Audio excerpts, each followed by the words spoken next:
ini, dunia tengah dilanda pandemi COVID-19. Siapapun kita terkena akibatnya. Terlebih pada lansia, mengingat kelompok lanjut usia lebih rentan terdampak. Sekalipun demikian, di sekitar kita terdapat banyak lansia inspiratif yang patut diteladani dan menginspirasi. Ada Bapak Mayor Jenderal Polisi Purnawirawan Haji Muhammad Hindarto, MSI, ada Ibu Dr. Hajah Arlis Faiza Temyang Sularto Reksoprojo, SPPD MAG, dan ada Bapak Insinyur Haji Ahmad Rahmadi. Bersama saya, Febri Psikolog, mari kita simak kisah lansia inspiratif dengan perspektif psikologi positif. Namun sebelum mulai, silahkan subscribe, like, and share channel Febri Psikolog agar mendapat notifikasi jika ada video baru berikutnya. Terima kasih.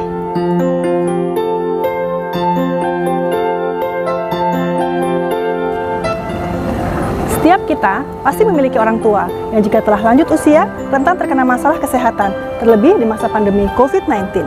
Dan ternyata, pandemi ini tidak hanya berimbas pada masalah kesehatan fisik, tapi juga mempengaruhi aspek psikologis atau psychological well-being.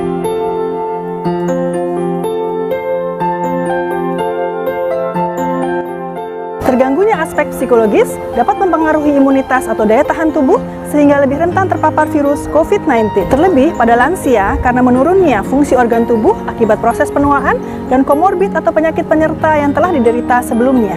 Oleh karena itu, selama pandemi, pemerintah fokus melindungi 3 kelompok. Lansia tidak saja rentan terkena problem kesehatan, tapi juga problem psikologis seperti depresi.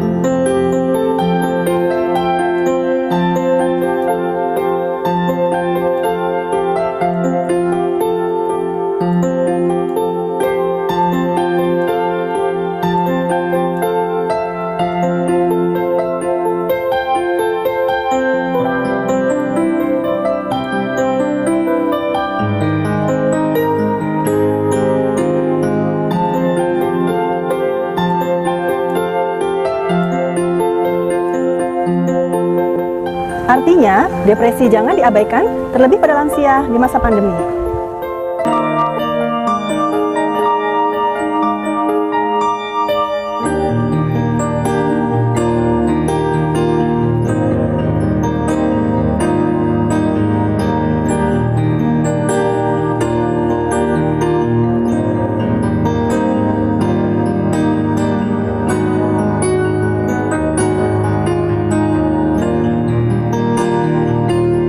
Dengan peningkatan harapan hidup dan populasi lansia, perlu diperhatikan pula kebutuhan dasarnya. Berikut adalah kebutuhan dasar menurut hierarki dari Abraham Maslow.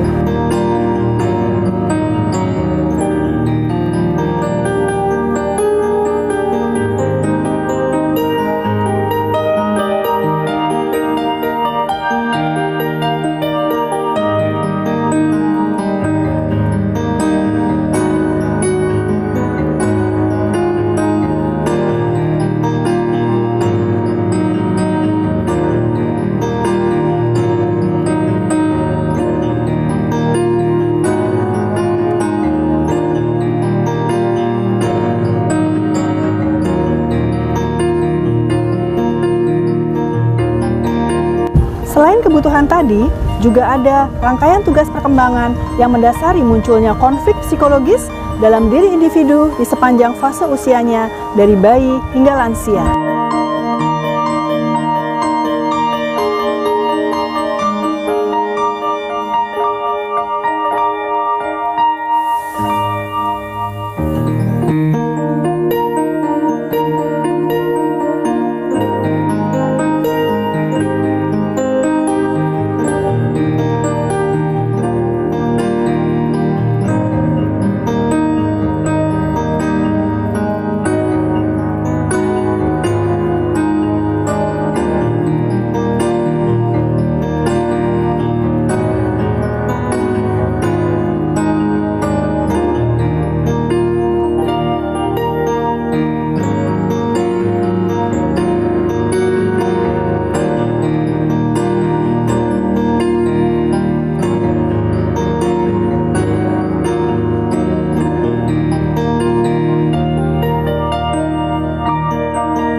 Dimensi psychological well-being, punya tujuan dan makna hidup, penerimaan terhadap diri sendiri, penguasaan lingkungan dan kemandirian, interaksi positif dengan orang lain, dan bertumbuh kembang berkelanjutan.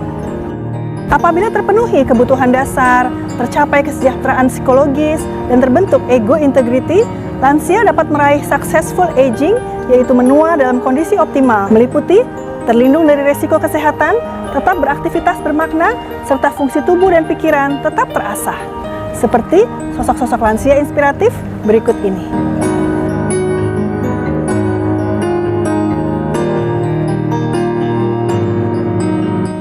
Bagaimana beliau-beliau bisa memasuki masa lanjut usia dengan tenang dan tentram? Hal ini tidak terlepas dari kilas balik pengalaman hidup yang bermakna dan penuh hikmah. Di masa mudanya, beliau-beliau adalah sosok-sosok yang berprestasi. Bahkan hingga telah melewati masa purna bakti, beliau-beliau tetap mengaktualisasikan diri, berkontribusi bagi sesama, membawa kemaslahatan dan kebijaksanaan.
Dahulu, psikologi cenderung hanya digunakan untuk menelaah diagnosa gangguan jiwa dan juga terapi sakit mental.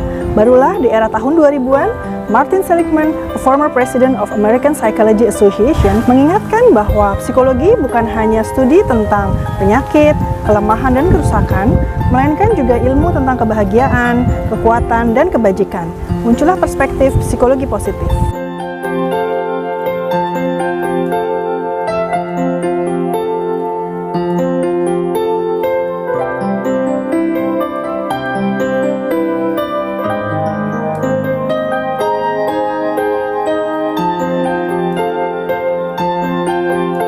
Kebahagiaan adalah sinonim dari kepuasan hidup atau satisfaction with life.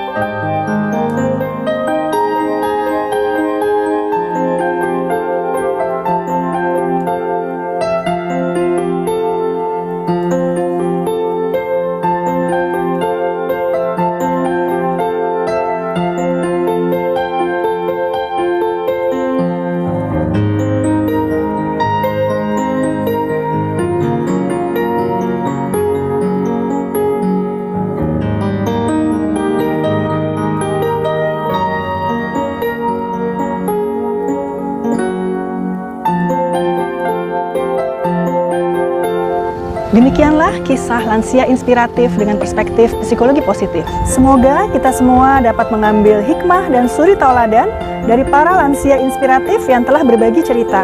Terima kasih yang tulus dari hati kami yang terdalam kepada Bapak Hindarto, Ibu Arlis Faiza, dan Bapak Ahmad Rahmadi. Semoga dapat memberikan manfaat bagi kehidupan generasi yang mendatang. Saya Febri Psikolog, sampai jumpa di topik yang lain.